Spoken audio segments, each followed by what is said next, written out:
The charismatic Enigma is a terrible nickname. The rainbow-haired warrior is a terrible, terrible nickname. Will-o'-the-Wisp, look, let's just call him Jeff Hardy. Jeffrey Nero Hardy was and still is one of the most popular wrestlers to ever grace a WWE ring. The Hardy Boys have been over with the fans for 15 years, and Jeff especially, wowing the crowd with risk-taking stunts and feats of daring do. Rumours of a Hardy return have been circulating for months, but let's remember, not everything the Will-o'-the-Rainbow Enigma has done has been gold. I'm Adam from WhatCulture.com, and here are 10 things WWE want you to forget about Jeff Hardy. Number 10, every TNA accomplishment. WWE treats its stars going to TNA like that one drunken affair in a 15-year marriage. It never happened. Vince, why are you crying? It didn't mean anything. He loves me. It never happened. Hardy had 2 separate stints in TNA, the serial cheat, and during his time with the company became TNA Tag Champ, won the Bound for Glory series, and was crowned the TNA Heavyweight Champion on 3 separate occasions, each time with his face painted like a My Little Pony. Alongside WWE exes Kurt Angle and Bully Ray, Jeff Hardy was one of the top guys in the promotion for nearly half a decade,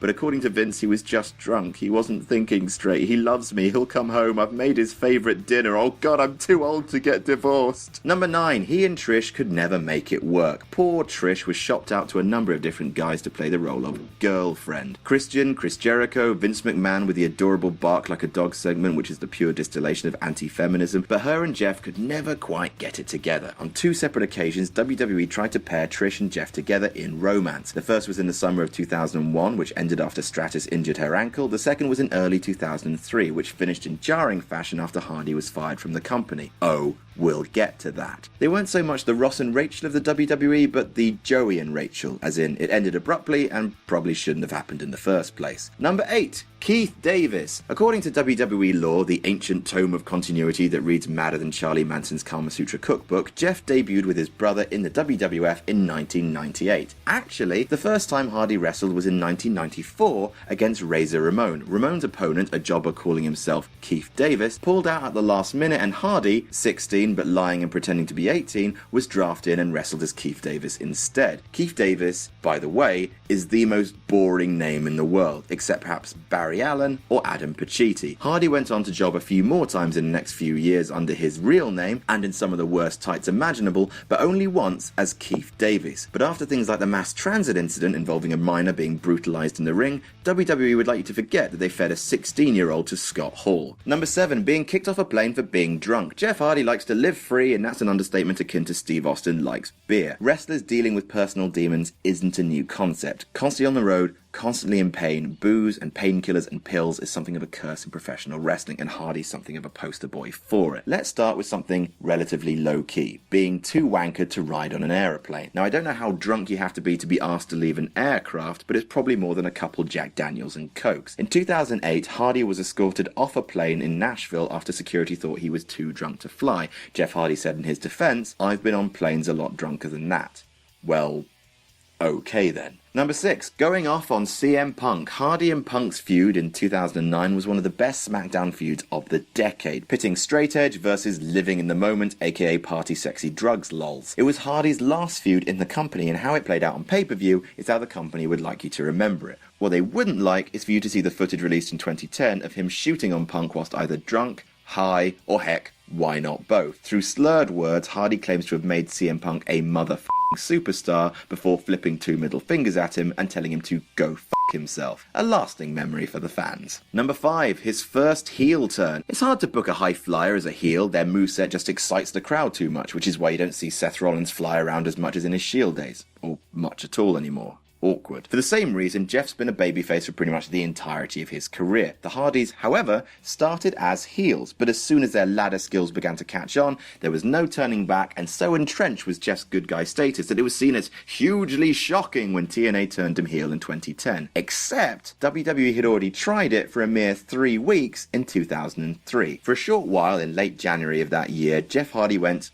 a bit mental, started attacking babyfaces like Booker T, RVD and Shawn Michaels, but then 21 days after it began, he reverted to babyface status, saving Stacy Keibler from a beatdown. You just can't keep him evil. Number 4, the multiple botches. As much as Jeff Hardy pulled off some of the most death-defying stunts in all of sports entertainment, he has been known to be a bit of a botch monkey at times. He's botched springboard moonsaults and landed crack on his back. He's been late for spots, like at Survivor Series 2002 when he left Rico on the top rope waiting to be knocked off what seemed like an age. If Hardy was to return to WWE, no doubt fans would be hungry to see him pull off some insane stuff, but after years of wear and tear and substance abuse, could he still manage the big spots safely? Footage of Hardy earlier this year knocking himself out by falling off a cage at TNA Lockdown suggests maybe not. Number 3, he was fired in 2003. 2003 was not a great year for Jeff Hardy. Not only did his short-lived heel turn see him get his ass handed to him by Kane and HBK week in, week out, but in April of that year, he was terminated from the company for drug and behavioral issues. It was reported that not only was Hardy addicted to painkillers and crystal meth, but he started showing up late to events, working sloppy in the ring, and finally refusing to go to rehab. The latter resulted in Hardy's immediate termination from the company, which went entirely unmentioned on air. Bad Hardy boy. Number 2, multiple drug suspensions. Turns out that Jeff Hardy and drugs have had a long and turbulent romance. After returning to the company in 2006, after being fired for repeated drug use, remember, Hardy began racking up violations of the wellness policy, the 3 strikes and you're out system implemented by WWE after various drug scandals. In July 2007, Jeff was taken off TV for 30 days for his first violation. In March 2008, he was taken off TV for 60 days and removed from the Money in the Bank ladder match at WrestleMania after copping his second violation.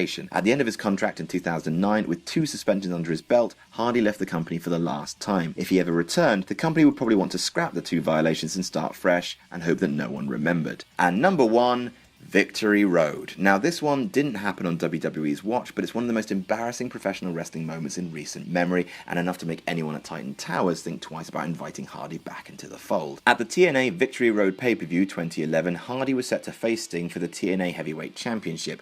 Remember, this was a pay-per-view that people had paid to view. Jeff Hardy's music hit, and after an age of waiting, out came a piece of drugged-out spaghetti dressed like a man. It was clear that Jeff Hardy was not on the same planet as the rest of us, and after Eric Bischoff came out to tell Sting to, for the love of God, Lord Jesus, just pin him quick, Sting pinned him hard way after only 1 move and walked off furious. It was a public humiliation for Hardy and could mark him out as an unreliable performer for the rest of his career. If WWE offers Hardy a contract, you better believe they'll want everyone to forget about this.